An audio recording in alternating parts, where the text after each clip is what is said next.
அதிமுக அணியில் இருந்து கொண்டே வேறு எந்த கட்சியுடனும் கூட்டணி குறித்து பேச்சுவார்த்தை நடத்தவில்லை என்று தமிழக வாழ்வுரிமை கட்சியின் தலைவர் வேல்முருகன் தெரிவித்துள்ளார். இது குறித்த கூடுதல் விவரங்களை எமது செய்தியாளர் டார்வினிடம் கேட்கலாம்.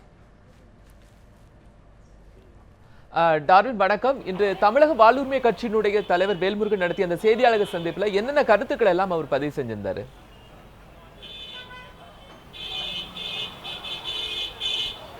அதாவது தமிழக வாழ்வுரிமை கட்சியோட ஒரு நிர்வாக செயற்குழு கூட்டமானது சென்னை அடுத்த போரூரில் நடைபெற்றுச்சு. இது எதற்காக அப்படின்னு பார்த்தோம்னா, அதிமுக கூட்டணியிலிருந்து நீடித்து வந்த இந்த தமிழக வாழ்வுரிமை கட்சிக்கு நேற்று வந்து வேட்பாளர் அதிமுக தரப்பிலிருந்து வேட்பாளர் பட்டியல் மற்றும் தொகுதி ஒதுக்கிய பிறகும் வாழ்வுரிமை கட்சிக்கு தொகுதி, அதாவது தமிழக வாழ்வுரிமை கட்சிக்கு தொகுதி ஒதுக்காதது என்பது ஒரு அதிர்ச்சி அளிக்கும் செய்தியாக இருந்தது. இதனால் வந்துட்டு அதிருப்தி அடைந்த வேல்முருகன் அவர்கள் தற்போது வந்து செய்தியாளர்களை சந்தித்தார். காரணம் என்னன்னா, அவர் வந்து செய்தியாளரை சந்திக்கும் போது முதலமைச்சரிடம் கடிதம் கொடுத்தும், அதாவது முதலமைச்சரை சந்திக்க வாய்ப்பு கேட்ட பொழுதும் அந்த கடிதம் வந்து அவர்களுக்கு போய் சேரவில்லை என்ற ஒரு கருத்து அவர் தெரிவித்திருக்கிறார். மேலும் வந்துட்டு இந்த செயற்குழு கூட்டத்தில் இன்னும் ஒன்று தெளிவாக கூறியிருக்கிறார். அதாவது வந்து அதிமுகவுக்காக விசுவாசமாக நாங்கள் இருந்தோம், அதிமுகவிடம் அந்த கூட்டணியில் இருந்த போது வேறு எந்த ஒரு கூட்டணி தலைவர்களுடனோ வேறு எந்த கட்சியுடனுமோ நாங்கள் பேரம் பேசவில்லை அல்லது பேச்சுவார்த்தை நடத்தவில்லை, கூட்டணிக்கு வருகிறோம் என்றது செய்யவில்லை என்று அவர் திட்டவட்டமாக மறுத்துள்ளார். மேலும் வந்துட்டு அவர் அந்த கூட்டணியில் இருந்து கொண்டு, அதிமுக கூட்டணியில் இருந்து கொண்டு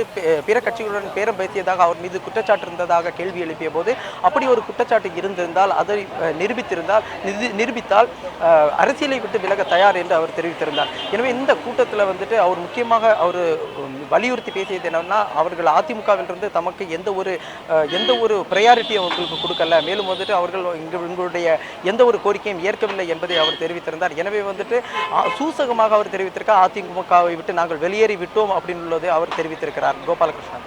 டார்வின், அதாவது தமிழ்நாட்டில் 5 தொகுதிகளும் பாண்டிச்சேரியில் 1 தொகுதியும் கேட்டிருந்த நிலையில அதிமுக எதுவுமே அவர்களுக்காக கன்சிடர் பண்ணார்ல.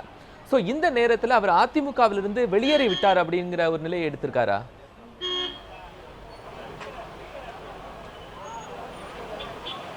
கண்டிப்பாக ஒரு 5+1, அதாவது தமிழகத்தில் 5 சட்டமன்ற தொகுதியும் பாண்டிச்சேரியில் 1 சட்டமன்ற தொகுதியும் அவர் கேட்டிருந்தார். ஆனால் அதை கூட அவர்கள் கொடுப்பதற்கு தயாரா என்ற நிலை வந்து இவருக்கே தெரியவில்லை என்பதை அவர் தெரிவித்திருந்தார். காரணம் என்னன்னா, தான் கேட்ட தொகுதி கிடைக்கவில்லை, அதன் பிறகு அதாவது அவர்களுடன் தொகுதி உடன்பாடு பேச்சுவார்த்தை பிறகு 5 சட்டமன்ற தொகுதி தமிழகத்திலும் 1 சட்டமன்ற தொகுதி பாண்டிச்சேரியிலும் கேட்டிருந்தேன். ஆனால் தற்போது வரை எந்த ஒரு தகவலும் கிடைக்கவில்லை. இதற்காக முதல்வரை சந்திக்க வேண்டும், சந்தித்து பேச வேண்டும் என்று கடிதம் கொடுத்த பிறகும் அதற்கும் எந்த பதிலும் இல்லை என்று அவர் தெரிவித்திருந்தார். இதிலிருந்து அவர்கள் புறக்கணிக்கப்படுவதாகவும் இவருடைய பேச்சு தெரிந்திருந்தது. எனவே வந்து தற்போது அவருடைய நிலை என்னன்னா, நேரடியாக அதிமுக விட்டு நாங்கள் விலகவில்லை என்று அறிவிக்கவில்லை, ஆனால் அதிமுக விட்டு நாங்கள் விலகவில்லை, அவர்கள் எங்களை வெளியேற்றி விட்டார்கள் என்ற ஒரு நிலையை அவர் தெரிவித்திருந்தார். மேலும் வந்துட்டு கடந்த 2011ஆம் ஆண்டு சட்டப்பேரவை தேர்தலின் போது மதிமுக பொதுச் செயலாளர் வைகோ அவர்களும் இதே போன்று புறக்கணிக்கப்பட்டிருந்தாரே, அது மாதிரி நிலை உங்களுக்கு ஏற்பட்டிருக்குதா என்ற கேள்விக்கு ஆம் என்ற பதில் மட்டுமே சொல்லியிருந்தார். அப்படி அவர் இந்த பதிலிருந்து தெரிகிறது அவர் அந்த கூட்டணியிலிருந்து வெளியேறி விட்டார் என்று உள்ளதை அவர் தெரிவித்திருக்கிறார். மேலும் வந்து மீண்டும் அவருடன் இணையுமான சாத்தியம் இருக்கிறதா என்ற கேள்விக்கு அவர் வந்து அது தொண்டர்கள் கையில் இருக்கிறது, மேலும் நிர்வாகிகள் கையில் இருக்கிறது, அந்த கருத்து கேட்பு என்பது அவரிடம் கேட்கப்படுது, அதையும் பொறுத்து அடுத்த கட்ட முடிவு என்பதை தெரிவித்திருக்கிறார். மேலும் தற்போது அதிமுக கூட்டணியில் இருந்து தாங்கள் வெளியேறவில்லை, அவர்கள் எங்களை வெளியேற்றி விட்டார்கள் என்ற ஒரு கருத்தை அவர் பதிவு செய்திருக்கிறார். கோபால். டார்வின், ஓரளவுக்கு பிரதான கட்சிகள் எல்லாமே தங்களுடைய கூட்டணியை முடிவு செய்திருக்கக்கூடிய இந்த நேரத்தில் தமிழக வாழ்வுரிமை கட்சி அடுத்த கட்டமா என்ன மாதிரியான நடவடிக்கைகளை எடுக்க இருக்கு?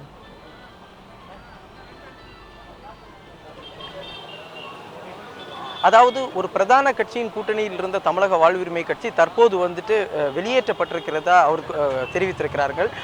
இதன் காரணமாக இவர்கள் வந்து ஒரு கதவு மூடினால் மறு கதவு திறக்கும் என்ற ஒரு சொல்லை வந்துட்டு வேல்முருகன் அவர்கள் தெரிவித்திருக்கிறார். அதாவது இந்த கூட்டணியில் இல்லை என்றால் இன்னொரு கூட்டணியில் தங்களுக்கு கண்டிப்பாக வந்து கதவு திறக்கப்படும் அப்படின்னு உள்ளதை தெரிவித்திருக்கிறார். இது கண்டிப்பாக இவர்களுடைய மற்ற கூட்டணி கட்சிகள், அதாவது மற்ற கட்சிகள் வந்து இவர்களிடம் பேச்சுவார்த்தை நடத்துவதாய் பார்க்க முடிகிறது. காரணம் என்ன, பிரதான தலைவர்கள் எவருமே வந்து வேல்முருகனுடனோ இல்லை தமிழக வாழ்வுரிமை கட்சியின் மற்ற நிர்வாகிகளுடனோ பேச்சுவார்த்தை நடத்தவில்லை. ஆனால் அந்த பிரதான கட்சிகளுக்கு நெருக்கமானவர்கள் வந்துட்டு பேச்சுவார்த்தையில் ஈடுபட்டிருக்கிறார்கள் என்பதை அவர் தெரிவித்திருக்கிறார். மேலும் தான் வந்து தனியாக இதை குறித்து முடிவு எடுக்க முடியாது என்றும் தொண்டர்கள் கையிலும் நிர்வாகிகள் கையிலும் விட்டிருப்பதாக அவர் தெரிவித்திருக்கிறார். இன்று நடந்த இந்த செயற்குழு கூட்டத்தில் கூட நிர்வாகிகளிடம் ஒரு துண்டு சீட்டு கொடுத்து அதில் அவர்கள் விருப்பப்படும் கட்சி, அதாவது தமிழக வாழ்வுரிமை கட்சியானது யாருடன் கூட்டணி அமைக்க வேண்டும் என்பதை தாங்கள் அவர்கள் எழுதி கொடுங்கள், பேர் மற்றும் எந்த கட்சியுடன் கூட்டணி வைக்க வேண்டும் என்பதை தெளிவாக எழுதி கொடுங்கள். அதில் பெரும்பான்மையை பார்த்து செயற்குழு உறுப்பினர்களுடன் பொதுக்குழு கூட்டி பொதுக்குழுவில் முடிவெடுக்கப்படும் அப்படின்னு தெரிவித்திருக்கிறார். அந்த பொதுக்குழுவானது இந்த வார இறுதியில் நடைபெறும் என்பதை அவர் தெரிவித்திருக்கிறார். இந்நிலையில் திமுக, மக்கள் நல கூட்டணி என அனைத்து கட்சிகளுடைய பிரமுகர்கள், முக்கிய பிரமுகர்கள் அப்படின்னு சொல்லலாம், அவங்க தமிழக வாழ்வுரிமை கட்சியை தங்கள் பக்கம் இழுப்பதற்காக அனைத்து முயற்சிகளையும் மேற்கொண்டிருப்பதாகவும் ஒரு தகவல் கிடைத்திருக்கிறது.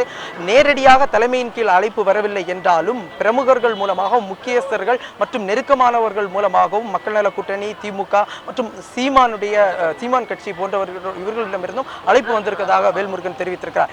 எனவே அவர் தனித்து போட்டியிடுவாரா என்பது ஒரு சந்தேகத்திற்குரிய விஷயம்தான். காரணம் என்ன, கட்சி தொடங்கி 4 ஆண்டுகள் வந்த நிலையில் தற்போது தனித்து என்பது அது அவர் ஒரு தவறான முடிவை எடுக்க கூடும் அப்படின்னுள்ளதுதான் நம்முடைய கருத்தாக இருந்திருக்கு. மேலும் தொண்டர்களை நான் எந்த வகையிலும் நான் விட்டுக் கொடுக்க மாட்டேன், அவர்களை காயப்படுத்த மாட்டேன் என்று சொல்லியிருக்கிறார். எனவே அவர் நிச்சயமாக ஒரு கூட்டணியில் இடம்பெறுவார் என்பது அவருடைய பேச்சிலிருந்து தெரிய வருகிறது. கோபால்.